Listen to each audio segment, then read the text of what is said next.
الزلازل بتحصل كل يوم، ما بيعديش يوم ما بيحصلش فيه زلزال في مكان في العالم. بس معظم الزلازل دي بتكون ضعيفة المتوسطة، ويمكن احنا الحمد لله عايشين في بلد مش نشطة زلزاليا، ولما بيحصل فيها زلازل بتكون ضعيفة. بس برضه احنا مش في امان 100%. في كام حاجة كده لازم تعرفها عن الزلازل، وفي اخر الفيديو هعرفك ليه احنا مش في امان 100% من الزلازل. في كام مليون زلزال بيحصل كل سنة، بس اللي بنسمع عنهم من 10 ل 16 بس. دول اللي قوتهم فوق السبعة وبيعملوا مشاكل. قبل الزلزال بشوية المية الراكدة زي البحيرات والبرك بتسخن وتطلع ريحة بسبب الغازات اللي بتطلع مع الزلزال.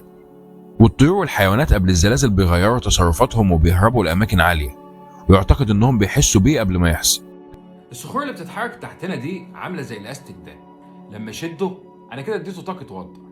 لما حرر الطاقة دي بالتدريج واسيبه سنة سنة مش هيلسعني، بس لو سبته مرة واحدة وحررت الطاقة دي كلها مرة واحدة هيلسعني. نفس الكلام، الصخور اللي بتتحرك دي لو بتتحرك كل فترة حركة بسيطة هتطلع زلازل ضعيفة ما فيش منها ضرر أو ضررها بسيط. إنما لو فضلت كاتمة الطاقة وطلعتها مرة واحدة هتولد زلزال عنيف ومدمر، عاملة زي صاحبك الهادي اللي بيفضل كاتم في نفسه ويهب مرة واحدة. أول مكان بيتحرك جنبنا هو صدع العقبة، البحر الميت. وده صدع نشط بدأ حركته من 12 ل 18 مليون سنة، بيتحرك من 8 ل 10 ملي كل سنة. بس الصدع ده دايما بيحصل عنده زلازل وبتكون ضعيفة أو متوسطة، معنى كده إنه بيفرغ طاقته بالتدريج. تبدأ تقلق لو قعد فترة طويلة ما يحصلش عنده زلازل، غير كده شكليات. بس خد بالك إنه فاجئنا سنة 95 بزلزال قوته 7.3، يعني برضه مش أمان 100%. تاني مكان هو البحر الأحمر. في الستينات اكتشفوا نفرات مياه سخنة بتطلع من قاع البحر الأحمر. بعد دراسات اكتشفوا إن البحر الأحمر بيوسع وأفريقيا واللوح العربي بيبعدوا عن بعض، والحركة دي كمان بتعمل زلازل.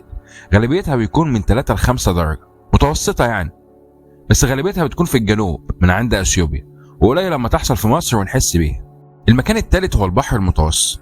أفريقيا بتقرب من أوروبا كل سنة 8 ملي، والبحر المتوسط بيضيق، ودي حركة قديمة بدأت من 80 مليون سنة.